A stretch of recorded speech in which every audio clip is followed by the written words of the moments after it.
បាទជម្រាបសួរទាំងអស់គ្នាថ្ងៃនេះយើងមកបន្តពាក្យបច្ចេកទេសផ្ទះបាយបន្តទៀតណាបាទនៅថ្ងៃនេះប្រធានបទយើងយកពីរមកទៅចែកគ្នាគឺទី1គឺពាក្យថានំបាទនៅទី2យើងហៅថាបង្អែមអញ្ចឹងអាម៉េចទៅនំអាម៉េចទៅបង្អែមអញ្ចឹងយើងមកមើលគេថានំគឺសំដៅលើចំណីទាំងឡាយណាដែលធ្វើឡើងចេញពីម្សៅឬអង្ករចឹងឲ្យទៅចំណីទាំងឡាយណាដែលធ្វើឡើងចេញពីម្សៅឬអង្ករនោះគេហៅថានំជួនកាលអាចមានជាអំបុកផងដែរចឹងចំណីដែលអាចចម្អិន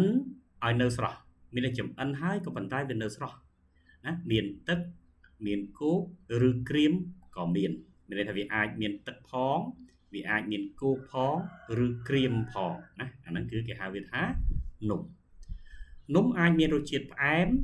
និងមិនផ្អែមក៏មានដែរមានន័យថានំអាចផ្អែមផង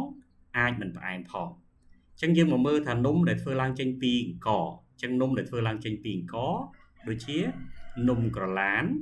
នំអន្សមអញ្ចឹងយើងហៅក្រឡានយើងហៅអន្សមណាហ្នឹងនំណាបានពីព្រោះវាធ្វើឡើងចេញពីអង្ករហៅវាគូឃើញទេដល់ពេលមួយទៀតគឺនំដែលធ្វើឡើងចេញពីម្សៅដូចជានំបញ្ចុកដូចជានំគ្រក់ឬនំអំបែកស្នូលជាដើមអញ្ចឹងទាំងអស់ហ្នឹងធ្វើឡើងចេញពីម្សៅតែអត់ផ្អែមទេណានំបញ្ចុកនំគ្រក់ឬក៏នំអំបែកស្នូលនំអំបែកស្នូលហ្នឹងភាសាវៀតណាមយើងហៅថា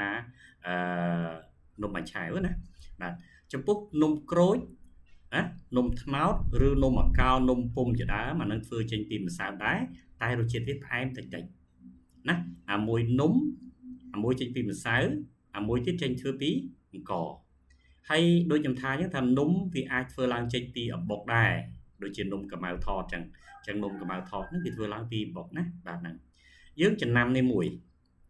ណានំខ្លះជាម្ហូបទេវានំមែនក៏ប៉ុន្តែវាជាម្ហូបអញ្ចឹងកុំឲ្យច្រឡំនេះណាដូចកាឡានដូចនំអន្សមនំគ្រក់ឬក៏នំបំបែងស្នូលណាបាទអាហ្នឹងបើយើងធៀបពិតយើងវិញយើងហៅវានំដោយសារវាធ្វើឡើងចេញពីម្សៅឬអង្ករក៏ប៉ុន្តែវាជាម្ហូបទេណា